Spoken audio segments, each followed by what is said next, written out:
good morning kelas X. How are you today? Today berjumpa lagi dengan Miss Riris dengan pelajaran IPS. Jadi hari ini kita akan belajar dengan judul interaksi antar negara-negara ASEAN. Oke, nah jadi kali ini kita akan belajar mengenai interaksi-interaksi apa saja yang terjadi di antara negara-negara ASEAN. Nah, yang pertama kita harus pelajari dulu mengenai pengertian, faktor pendorong dan penghambat kerjasama ASEAN. Nah, ASEAN itu apa, Miss? ASEAN itu kan kepanjangannya Association of Southeast Asian Nation, yaitu kerjasama regional di Asia Tenggara. Oke, nah jadi kerjasama yang dilakukan itu adalah menjalin hubungan antara dua negara atau lebih demi mencapai suatu kesepakatan. Nah, ada 10 anggota ASEAN. Jadi anak Miss pasti udah tahu ya, Indonesia, Malaysia, Singapura, Filipina, Thailand, Vietnam, Laos, Kamboja, Darussalam. Oke, nah sekarang kita masuki mengenai faktor pendorong. Apa saja faktor pendorong dari terbentuknya ASEAN tadi? Yang pertama itu adalah kesamaan dan perbedaan sumber daya alam. Yang kedua, kesamaan dan perbedaan wilayah atau kondisi geografis. Oke, baik itu berbicara mengenai lautan atau perairan dan daratan-daratannya. Oke, nah itu mengenai faktor pendorong. Kemudian kita masuk ke faktor penghambatnya, faktor yang menghalangi berjalan lancarnya kerjasama di ASEAN. Nah, satu, perbedaan ideologi, perbedaan paham yang diakui oleh suatu negara ya, dasar negaranya. Yang berikutnya, konflik atau peperangan. Yang berikutnya, kebijakan protektif. Dan yang keempat, perbedaan kepentingan tiap-tiap negara. Pastinya nomor 4 ini antara Indonesia dengan Malaysia pasti memiliki perbedaan kepentingan. Begitu juga dengan Laos atau Vietnam dan Kamboja. Nah, jadi kadang perbedaan kepentingan itu menghambat kerjasama ASEAN tadi. Nah, yang dimaksud dengan kebijakan protektif itu adalah protektif, melindungi. Nah, jadi masing-masing negara anggota ASEAN ini memiliki kebijakan untuk melindungi negaranya sendiri. Oke, nah namanya melindungi pasti berusaha untuk tidak sampai dirusak atau mengalami kekalahan atau kelemahan atau budaya-budaya aslinya atau apapun yang ada di negaranya jangan sampai hilang atau diambil alih orang lain. Itu maksudnya kebijakan protektif, konflik atau peperangan. Oke? Dan tadi perbedaan ideologi atau perbedaan dasar-dasar suatu negara itu atau paham yang dianut dan dipercayai oleh negara tersebut. Nah, berikutnya kita masuk ke bentuk-bentuk kerjasama. Yang pertama dalam bidang sosial dan budaya.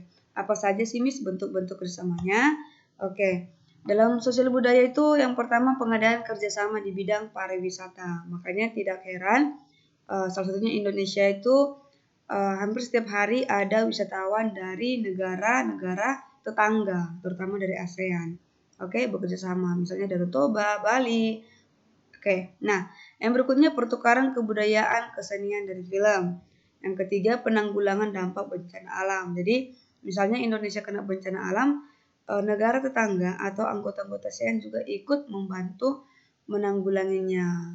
Salah satunya adalah memberikan bantuan-bantuan. Nah, yang keempat, dibentuknya masyarakat sosial budaya ASEAN. Yang kelima, melakukan penanggulangan, penanganan, dan pencegahan narkoba secara terintegritas. Nah, artinya kalaupun misalnya dari Indonesia ada yang mengirim narkoba ke Malaysia, itu bisa ditanggulangi atau diatasi bersama di Malaysia, bukan disembunyikan tapi diberitahu ke Indonesia supaya diproses ulang. Demikian sebaliknya. Oke, artinya sama-sama menolak adanya narkoba ini semakin berkembang marak di tengah-tengah masyarakat ya, karena sangat merusak. Nah, berikutnya di bidang politik dan keamanan. Nah, yang pertama itu pengiriman duta dan konsulat antar negara ASEAN. Jadi, ada 10 tadi negara anggota ASEAN. Jadi, di masing-masing 10 negara itu ada perwakilan tiap-tiap negara sebagai duta dan konsulat. Oke? Nah, yang kedua, perjanjian ekstradisi antar negara ASEAN. Ekstradisi itu artinya bisa juga dengan berhubungan dengan perdagangan. Atau seperti ini, dengan adanya kerjasama di sini banyak para pelaku kejahatan yang melarikan diri ke negara anggota ASEAN lainnya dapat dipulangkan ke negara asalnya. Maksudnya jika ada penjahat dari Vietnam melarikan diri atau menyusup ke Indonesia dan ketahuan, Indonesia harus mengembalikannya atau melaporkannya ke Vietnam sehingga Vietnam bisa menindaklanjuti anggota atau warga negara sendiri.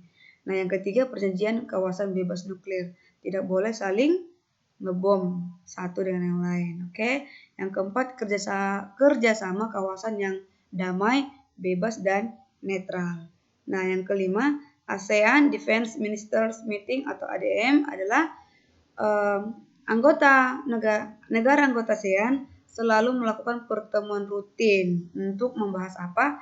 Isu dan ancaman untuk kawasan ASEAN. Oke, next. Nah, kerjasama di bidang pendidikan apa saja? Satu, pertukaran pelajar antar negara anggota ASEAN. Nah, Indonesia pastinya selalu mengikuti hal ini ya. Jadi pelajar-pelajar terbaik dari suatu negara itu akan dikirimkan sebagai perwakilan untuk apa? Bertukar atau juga nanti di sini yang nomor 5 itu olimpiade, mengikuti ajang-ajang olimpiade ya, atau persaingan atau perlombaan di bidang sains, pendidikan dan segala macamnya. Nomor 2, peningkatan kualitas SDM, sumber daya manusia. Agar apa? Agar mampu bersaing di tingkat regional tadi adalah ASEAN atau Asia Tenggara maupun internasional seluruh dunia. Yang ketiga, pembentukan kurikulum sekolah.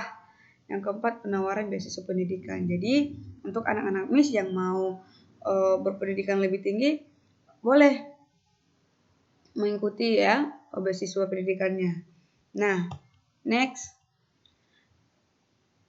pengaruh perubahan ruang dan interaksi antar ruang terhadap keberlangsungan kehidupan ekonomi. Yang pertama, di kehidupan ekonomi adanya MEA. MEA itu adalah masyarakat ekonomi ASEAN, tujuannya agar daya saing ASEAN meningkat serta bisa menyaingi Tiongkok dan India untuk menarik investasi asing atau investor. Kenapa MEA dibentuk? Tujuannya untuk membuka peluang satu negara menjual barang dan jasa dengan mudah ke negara-negara anggota ASEAN. Kedua, membuka pasar dan lapangan kerja yang semakin bersaing sehingga berpengaruh juga terhadap penyiapan sumber daya manusia dan pendidikan yang berkualitas. Next, kehidupan sosial, yaitu semakin sesama anggota ASEAN harus saling berinteraksi sehingga timbul perasaan simpati dan empati terhadap warga negara anggota-anggota ASEAN. Seperti contoh berikut ini anak-anak bisa baca. Next, terhadap budaya. Nah, diadakannya Festival Budaya ASEAN FBA, perkembangan budaya serumpun ASEAN dan industri musik. Terhadap politik, sengketa perbatasan wilayah dan pekerja migran. Jadi di Indonesia banyak ya pekerja migran, bahkan orang Indonesia juga banyak bekerja di negara anggota ASEAN. Terhadap pendidikan, apa yang dilakukan? Iya, kualitas pendidikan dan kelulusan yang semakin kompeten ya. Untuk apa? Untuk bisa bersaing di regional ASEAN maupun di internasional. Oke, demikian pertemuan kita hari ini. Jika anak Miss ada yang belum paham, boleh silakan japri Miss tanya lewat WA pribadi Miss Riris. Dan silakan kerjakan tugas kamu, kerjakan di buku tugas dan fotokan dan kirimkan ke WhatsApp pribadi Miss Riris. Oke, thank you anak-anak Miss. Selamat mengerjakan. God bless you.